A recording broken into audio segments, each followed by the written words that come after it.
வணக்கம் நண்பர்களே. எல்லாருமே வந்து பார்த்தீங்கன்னா, விஜயுடைய அந்த கரூர் பிரச்சாரத்தில நடந்த மனித இழப்புகள வந்துட்டு நெனச்சு எல்லாருமே வருந்தின்னு தான் இருக்காங்க.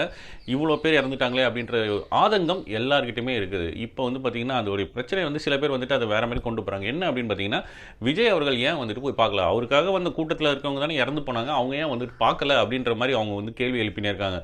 அதுக்கு வந்துட்டு அவங்களுக்கு புரியுதா? புரியலையா? அப்படின்னு நமக்கு தெரியல. அவங்களுக்கான விளக்கம் தான் நான் வந்துட்டு இப்ப இந்த வீடியோ ஃபுல்லாவே சொல்லப் போறேன். இதுல இன்னொரு விஷயம் என்ன அப்படின்னு பார்த்தீங்கன்னா, விஜய் அவர்கள எந்த ஒரு பொதுமக்களும் குறை சொல்லல. இதுதான் வந்து அங்க இருக்கிற ஒரு என்ன சொல்லுவாங்க? நமக்குள்ள இருக்கிற உள்ளுணர்வு வந்துட்டு தெரியும்ல. அதே மாரி விஜய் அவர்கள வந்துட்டு இவரால தான் இறந்துட்டேன்னு சொல்லிற சில பேர் வந்து பார்த்தீங்கன்னா, அவருடைய எதிர்க்கட்சி அவருக்கான எதிரா இருக்கிற கட்சியில இருக்கிறவங்கள தான் இருக்காங்களே தவிர, அங்க இருந்த பொதுமக்களோ, இல்லன்னா உயிரிழப்புகள சந்திச்ச பொதுமக்களோ யாருமே கிடையாது. யாருமே அத சொல்லவே இல்ல. என் குழந்தை இறந்திருக்கு அப்படின்னா கூட நான் கூட சொல்லல அப்படின்ற மாரி தான் அவங்க இருக்காங்க. அந்த அளவுல வந்துட்டு விஜய் மேல வந்துட்டு அவங்களுக்கு நம்பிக்கை இருக்கு. ஒரு பாசமும் இருக்கு. இத எல்லாத்தையும் உடைக்கிறதுக்காக தான் விஜய்க்கு எதிரா என்னென்ன பண்ண முடியுமோ, எப்படி எப்படியாவது நம்ம போஸ்டர் ஒட்டுறதுலேருந்து, விஜய் அவர்கள் பேர கெடுக்கிறதுக்காக என்னென்ன மாரி பண்ண முடியுமோ எல்லாமே ட்ரை பண்றாங்க. ஆனா, அப்போ அங்க இருந்த பொதுமக்கள் எல்லாருமே பார்த்துட்டதுனால, எல்லாருக்குமே உண்மை என்னன்னு தெரிஞ்சிருச்சு. எல்லா சமூக ஊடகங்கள்ல வந்தவொன்னும் இவருக்கு எதிரா வந்துட்டு யாராலையும் கருத்தும் சொல்ல முடியல. எதுவுமே பண்ண முடியல. இப்போ நம்ம வந்துட்டு பாயிண்ட்டுக்கு வருவோம். அன்னைக்கு வந்து பார்த்தீங்கன்னா, இந்த மாரி பிரச்சனை ஆயிடுச்சு. சம்பவம் வந்து ஆயிடுச்சு. அவரு உடனே கிளம்பிட்டாரு. கிளம்புனதுக்கு அப்புறம் தான் அவருக்கு வந்து இன்ஃபர்மேஷன் தெரிஞ்சது. கிளம்புனதுக்கு அப்புறம் தான் மக்களுக்கும் வந்துட்டு என்ன விஷயம்லாம் தெரிஞ்சது. அந்த டைம் வந்து பார்த்தீங்கன்னா, அப்ப டிஎம்கே வந்து ரொம்பவே ஸ்டண்ட் பண்ணிட்டாங்க. செந்தில் பாலாஜி வந்து உடனே வந்துட்டு ஹாஸ்பிட்டலுக்கு வந்தாரு. அன்பில் மகேஷ் ஹாஸ்பிட்டலுக்கு வந்துட்டாரு. நைட்டே முதலமைச்சர் அவரும் கிளம்பி அங்க வந்துட்டதுனால, கண்டிப்பா வந்து அங்க ஒரு பெரிய பரபரப்பான ஒரு சூழ்நிலை வந்துட்டு ஹாஸ்பிட்டல்ல இருக்கும். ஹாஸ்பிட்டலே வந்து பார்த்தீங்கன்னா, செந்தில் பாலாஜியோட கண்ட்ரோல்ல இருந்ததா சொல்றாங்க. இந்த மாரி சூழ்நிலை வந்துட்டு அந்த டைம் நைட் வந்து கிரியேட் ஆயிடுச்சு. அப்போ வந்து நைட் வந்து கிளம்புறாரு. அங்கேருந்து அடுத்த இடத்துக்கு சென்னைக்கு மூவ் ஆகலாம் அப்படின்னு கிளம்பும்போது இந்த மாதிரி நியூஸ் வந்துச்சு. இது மாதிரி வந்துட்டு அங்கே ஒரு 2 உயிரிழப்புகள் வந்துச்சு. இது மாதிரி கூட்டத்தில் நெரிசல் இது மாதிரி ஆயிட்டாங்க அப்படின்னு அவர் விஜய்க்கு வந்தோடனே சரி விடுங்க ஹாஸ்பிட்டலுக்கு போகலாம் நம்ம அப்படின்ற மாதிரி சொல்லியிருக்காரு. ஹாஸ்பிட்டலுக்கு போகலான்னு சொன்னதுக்கப்புறம் அவருக்கு அடுத்த லெவலில் இருந்த தலைவர்கள் அதாவது புஷியானது ஆகட்டும் இல்லைன்னா ஆதவர்ஜனா ஆகட்டும் எல்லாருமே வந்து என்ன சொல்லியிருக்காங்கன்னா நீங்கள் இப்போ போனீங்கன்னா பிரச்சனை வர்றதுக்கு வாய்ப்புகள் இருக்குது. அங்கே வந்துட்டு இருக்கிறவங்க உங்களுக்கு எதிராக வந்துட்டு திரும்புவாங்க. அதாவது பொதுமக்கள்ன்ற வேஷத்தில் இருக்கிற எதிர்க்கட்சிகளை வந்து பார்த்திங்கன்னா உங்களை எதிர்த்து என்ன மாதிரி வேணால் கோஷம் போடலாம், என்ன மாதிரி வேணால் பண்ணலாம், என்ன உங்கள் உயிருக்கே ஆபத்து விளைவிக்கிற மாதிரி என்ன வேணால் நடக்கலாம். அதனால் நீங்கள் போக வேணாம் அப்படின்ற மாதிரி சொல்லிட்டாங்க. அவரும் போலீஸ்கிட்டையும் பர்மிஷன் கேட்டு ரொம்ப நேரமாக வெயிட் பண்ணியிருக்காரு. அவங்களும் வந்துட்டு பர்மிஷன் கொடுக்கல, வேண்டாம் நீங்கள் கிளம்பிடுங்க அப்படின்னு சொன்னோன்னா அவர் கிளம்பியிருக்காரு. இதில் இவங்க கூட இருந்த டாக்டர்ஸ் இருப்பாங்கல்ல, அதாவது டிவிகேவுடைய டாக்டர் வந்து உடனே அந்த பிரச்சனையானோன்னா அவங்க வந்து ஹாஸ்பிட்டலுக்கு போயாச்சு. அவங்க கூட இந்த பேஷண்ட்ஸ் யார் யார் அப்படி ஆனாங்களோ அவங்க கூட போயிட்டாரு. அங்கேருந்து அவர் வந்துட்டு இவங்களுக்கு இன்ஃபர்மேஷன் கொடுக்குறாங்க. ஸோ அடுத்த லெவலில் இருக்கிற ஆதவர்ஜனா இல்லைனா புஷியானந்த் இவங்கெல்லாம் வந்து பார்த்தீங்கன்னா போகலாம், நாம் ஹாஸ்பிட்டலுக்கு போய் பார்க்கலாம் அப்படின்ற மாதிரி பிளான் வந்துட்டு டிஸ்கஸ் பண்ணியிருக்காங்க. அப்படி இருக்கும்போது அவங்க சொன்னது என்ன அப்படின்னா, நீங்கள் வந்தீங்கன்னா அவங்களுடைய பிளான் இப்போ என்ன இருக்குன்னா பொதுமக்கள்ன்ற போர்வையில் அவங்க கட்சிக்காரங்க வந்துட்டு நீங்கள் தான் ஹார்வெஸ்டிங் அப்படின்ட்டு மண்ணை தூக்கி போடுறதும் உங்களை வந்து சபிக்கிறதும் உங்கள் சட்டையை பிடிச்சி கிளிக்கிறதும் அடிக்கிறதும் இதுதான் பிளானில் இருக்காங்க. அதனால் நீங்களும் வர வேண்டாம், யார் வந்தீங்கனாலும் உங்கள் பக்கம் தான் வந்துட்டு இப்போ திரும்ப, ஏன்னா இப்போ ஹாஸ்பிட்டல் அவங்க கண்ட்ரோல் இருக்குது. பொதுமக்களை பாதிக்கப்பட்டவனே வாய் திறக்கலனாலும் அவனுக்கு சப்போர்ட்டாக நான் பேசுகிறேன் அப்படின்ட்டு வேற எவனோ ஒருத்தர் வந்துட்டு பொதுமக்கள்ன்ற போர்வையில் வந்துட்டு பேசுவாங்க. அதனால் நீங்கள் வந்தீங்கன்னா உங்கள் உயிருக்கே ஆபத்தாகலாம், அதனால் யாரும் வராதிங்க அப்படின்றத அங்கேருந்து வந்த இன்ஃபர்மேஷன் இவங்களுக்கு சொல்லியிருக்காங்க. உடனே வந்துட்டு விஜய்க்கு எதிராக இருக்கிறவங்க வந்துட்டு பேசுவாங்க. என்ன சொல்லுவாங்கன்னா, உனக்கு எப்படி தெரியும், நீ அங்கே நின்று பார்த்தியா இல்லை அங்கே இருக்கிறவங்களை சொன்னது கேட்டியா, எப்படி உனக்கு மட்டும் தெரியும் அப்படின்னு. எனக்கும் வந்துட்டு நான் அங்கே நிற்கலை, அங்கே நான் வந்துட்டு கேட்கல. ஆனால் அங்கே இருந்தவங்க வந்து பேசிக்கிட்ட விஷயங்கள், அங்கே இருந்தவங்க வந்துட்டு ஷேர் பண்ண விஷயங்கள், சமூக ஊடகங்களில் வந்த விஷயங்களை வச்சு தான் நான் வந்துட்டு பேசுகிறேன். இது வந்து ஓரளவு கரெக்டுன்னு எனக்கு தோணுதுன்றனால தான் நான் இதை உங்களுக்கு ஷேர் பண்ணுறேன். இதை நீங்கள் வந்து அப்படியே கரெக்டுன்னு எடுத்துக்கணும்னு நான் சொல்லலை. ஆக்சுவலாக இங்கே வந்து இன்ஃபர்மேஷனை ஷேர் பண்ணுறது தான் என்னுடைய நோக்கமே தவிர அந்த இன்ஃபர்மேஷன் கரெக்டாக பொய்யா அனலைஸ் பண்ணுறது என்னுடைய வேலையும் கிடையாது, என்னுடைய நோக்கமும் கிடையாது. அதை நீங்கள் வந்துட்டு கரெக்டாக எடுத்துக்கிறீங்களா தப்பாக எடுத்துக்கிறீங்களான்றது எனக்கு அதை பற்றியும் வருத்தமும் கிடையாது. அது உங்களுடைய விருப்பம். ஓகே, இப்போ நம்ம இன்ஃபர்மேஷன் இந்த மாதிரி வந்து ஒரு விஷயத்த சொல்லியிருக்காங்க. ஸோ அதனால என்ன பண்ணியிருக்காங்கன்னா, விஜய் அவர்கள் மட்டும்தான் சென்னைக்கு மூவ் ஆயிருக்காரு. மற்றவங்க எல்லாருமே வந்துட்டு அங்கேயே எங்கேயோ தான் ஸ்டே பண்ணியிருந்திருக்காங்க. இருந்தாலும் பிரச்சனைகள் நைட்டு வரைக்குமே வந்துட்டு, ஏன்னா முதலமைச்சர்லாம் வந்துட்டார், அதுக்கப்புறம் வந்துட்டு பிரச்சனைகள் இன்னும் பெருசாகிடும்ன்றனால யாருமே வந்துட்டு அதுக்கப்புறம் ஹாஸ்பிட்டலுக்கு போகலை. இது ஏன் வந்துட்டு ஓரளவு ஓகேன்ற மாதிரி தோணுதுன்னு பார்த்தீங்கன்னா, நீங்களே யோசிச்சு பாருங்கள். விஜய் அவர்களுக்காக வந்திருக்காங்க மக்கள். அந்த மாதிரி வந்து ஒரு கல் நெஞ்ச படைத்த ஆள் கிடையாது விஜய் அவர்கள். ஒரு அவருக்காக வந்த மக்களில் யாரோ வந்து ஏதோ பிரச்சனை ஆயிடுச்சு அப்படின்னா, அங்கே கள்ளக்குறிச்சியில் வந்து பார்த்தீங்கன்னா கள்ளசாராயம் குடிச்சு இறந்து போன மக்களே வந்துட்டு விஜய் அவர்கள் போய் பார்க்க போயிருக்காரு. இந்த மாதிரி நிறைய விஷயங்களில் வந்துட்டு சொல்லலாம். எல்லா விஷயங்களும் அவர் வந்துட்டு போய் மக்களை வந்து மீட் பண்ணுறது எந்த ஒரு தயக்கமும் வந்துட்டு அவருக்கு இருந்தது கிடையாது. ஆனால் இப்போ இருக்கிற சூழ்நிலை அவரை வந்துட்டு ஏதாவது பாதிப்பு உண்டாக்கிடுமோ, அவருக்கு ஏதாவது பிரச்சனைகளை உண்டாக்கிடுமோ. ஏன்னா இப்போ அடுத்தது வந்து பார்த்தீங்கன்னா மற்ற எல்லா கட்சிகளுக்கும் மாற்றாக யாரை பார்க்குறாங்க அப்படின்னா விஜய் அவர்களை பார்க்குறாங்க. விஜய் அவர்கள் ஒரு தலைவன் வந்துட்டு இருக்காருன்னா தலைவனை பாதுகாக்க தொண்டர்களுடைய கடமை, அவருடைய ரசிகர்களுடைய கடமை. இது வந்து மாற்று கருத்து கிடையாது. எந்த ஒரு இடத்துலையுமே சரி வந்துட்டு தலைவனாக இருக்கிறவரை பாதுகாக்கிறது தான் அவங்களுடைய தொண்டர்கள் வேலை. அந்த சூழ்நிலை, அந்த மாதிரியான விஷயங்கள், வேற மாதிரி பிரச்சனைகள் பெருசாயிடக்கூடாது, வேற மாதிரி விஷயங்கள் போயிடக்கூடாது அப்படின்றத தவிர்க்கிறதுக்காக தான் விஜய் அவர்கள் வந்துட்டு வர வேணாம்னு சொன்னாங்க. விஜய் அவர்களும் வந்துட்டு சரி ஓகே சூழ்நிலையை புரிந்து கொண்டு அவரும் வந்துட்டு மூவ் ஆயிட்டார் அங்கேருந்து. இல்லைனா கண்டிப்பாக விஜய் அவர்கள் வந்து பார்த்துருப்பாரு அப்படின்னு தான் அங்கே இருக்கிற எல்லாருமே வந்துட்டு சொல்கிறாங்க. இது மட்டும் இல்லாமல் இப்போ அங்கே இருக்கிறவங்கலாம் வந்து பார்த்தீங்கன்னா எனக்கு ஆச்சரியமாக இருக்குது. ஏன்னா வந்துட்டு ஒரு குழந்தை உயிரை வந்து பறி கொடுத்த தாயாகட்டும், இல்லை ஒரு குழந்தை உயிரை பறி கொடுத்த மனைவியின் உயிரையும் பறி கொடுத்த ஒரு கணவனாகட்டும், அப்பாவாகட்டும், யாருமே வந்துட்டு விஜய் அவர்களை குறை சொல்ல. அவர் பார்க்க தான் நாங்கள் வந்தோம். அவர் வந்து இதுக்கான காரணமே கிடையாது. ஏன்னா அங்கே நடந்த சூழ்நிலை, நடந்த என்னென்ன விஷயங்கள் நடந்துன்றது எல்லாருமே வந்து அப்பட்டமாக அப்படியே பார்த்துருக்காங்க. எல்லாருக்குமே தெரிஞ்சிருக்கு.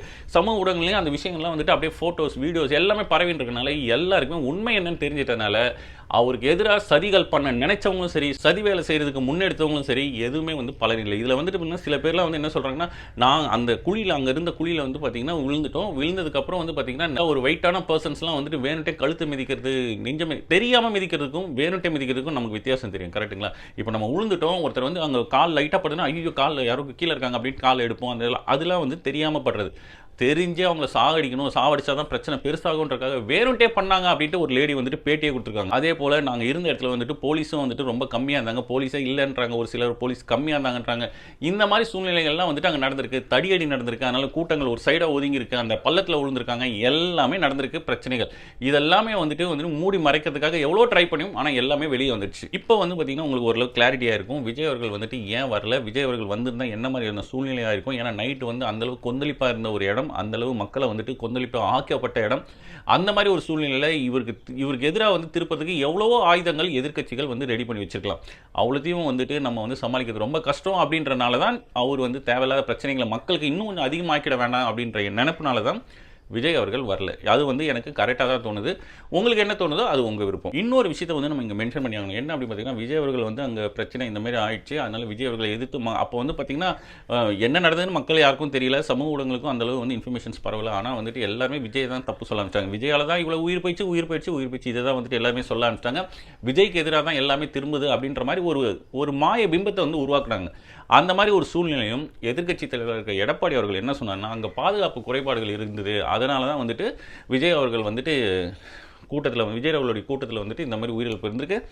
அவர் வராததை கூட நம்ம வந்துட்டு என்ன விஷயன்றது தெரியாமல் பேசக்கூடாதுன்னு அப்படின்னு ஒரு பெரிய ஜென்யூனான ஒரு நல்ல ஒரு தலைமை பண்புக்கு உரிய ஒரு சூப்பரான ஒரு ஆன்சரை வந்துட்டு அவர் சொன்னார். இதை வந்து யாருமே எதிர்பார்க்கல. ஒரு எதிர்க்கட்சி தலைவர் அவர் வந்துட்டு பார்த்தீங்கன்னா இப்போ டிஎம்கேக்கும் டிவிகேக்கு தான் போட்டின்ற மாதிரி சொல்லிட்டு அவர் ஏடிஎம்கேவை தனியாக ஒதுங்கி வைக்கிற மாதிரியான சூழ்நிலை இருந்தாலும் நான் வந்துட்டு கரெக்டாக பேசுவேன் அப்படின்ற மாதிரி அவர் பேசின விதம் மக்களுக்கே வந்துட்டு ரொம்ப பிடிச்சிருக்கு. அதே போல் எடப்பாடி அவர்கள் மட்டும் கிடையாது, அண்ணாமலை அவர்கள் மிக தெளிவாக அப்டேட். அவர் எப்போவுமே எப்படி பேசுவார், அவர் வந்து ஆக்சுவலாக வந்துட்டு பிஜேபி வந்து அதுக்கு முன்னாடி வரைக்கும் யாருக்கும் அந்தளவு பிடிக்காது. ஆனால் அண்ணாமலை பிஜேபியின் தலைவர் ஆனதுக்கப்புறம் வந்து பார்த்திங்கன்னா பிஜேபி மேலே வெறுப்புகள் இருந்தாலும் அண்ணாமலை அவர்கள் மேலே ஒரு பெரிய மதிப்பே வந்தது. ஏன்னா அவர் பேசுறது எல்லாமே வந்து அந்தளவு பாயிண்ட் வந்து அவ்வளோ பெர்ஃபெக்டாக இருக்கும்.